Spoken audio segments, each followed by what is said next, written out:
ഇന്ത്യയിൽ നിന്ന് ഗൾഫിലേക്കും ഗൾഫിൽ നിന്ന് തിരിച്ചും എയർ ഇന്ത്യ എക്സ്പ്രസിൽ യാത്ര ചെയ്യുന്നവരാണ് നിങ്ങളെങ്കിൽ ലഗേജുമായി ബന്ധപ്പെട്ട ഒരു അനുകൂല തീരുമാനം വന്നിട്ടുണ്ട്. അതിനെക്കുറിച്ചാണ് ഇന്നത്തെ വീഡിയോ. അതായത് ജനുവരി 15 മുതൽ ടിക്കറ്റ് എടുത്തവർക്കാണ് ആനുകൂല്യം കിട്ടുക. നിങ്ങളുടെ ലഗേജിന്റെ പരിധി നേരത്തെ 20 കിലോ ആയിരുന്നല്ലോ, അത് 30 കിലോ നിങ്ങൾക്ക് ഇനി സൌജന്യമായി കൊണ്ടുപോകാം എന്നാണ് എയർ ഇന്ത്യ എക്സ്പ്രസ് അറിയിച്ചിട്ടുള്ളത്. അപ്പോ ഹാൻഡ് ബാഗേജ് 7 കിലോ തന്നെയായിട്ട് തുടരും.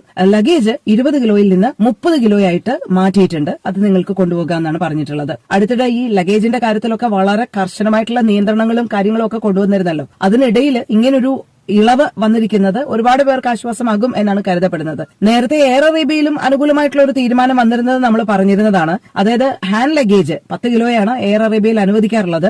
എന്നാൽ കൈക്കുഞ്ഞുങ്ങളുമായിട്ടൊക്കെ പോകുന്ന യാത്രക്കാരാണെങ്കിൽ 3 കിലോ അധികമായി ഹാൻഡ് ബാഗേജ് അനുവദിക്കുമെന്ന് പറഞ്ഞിരുന്നു. അപ്പോൾ കൈക്കുഞ്ഞുങ്ങളുമായി പോകുന്നവർക്ക് 13 കിലോ ഹാൻഡ് ബാഗേജ് കൊണ്ടുപോകാം. ആ ഒരു പ്രഖ്യാപനം വന്നിരുന്നു, ആ ഒരു തീരുമാനം വന്നിരുന്നു. അതിന് പിന്നാലെ എയർ ഇന്ത്യ എക്സ്പ്രസിലും ഇങ്ങനൊരു തീരുമാനം വന്നിരിക്കുന്നത് ഒരുപാട് ആളുകൾക്ക് ആശ്വാസമാകും എന്നാണ് കരുതപ്പെടുന്നത്.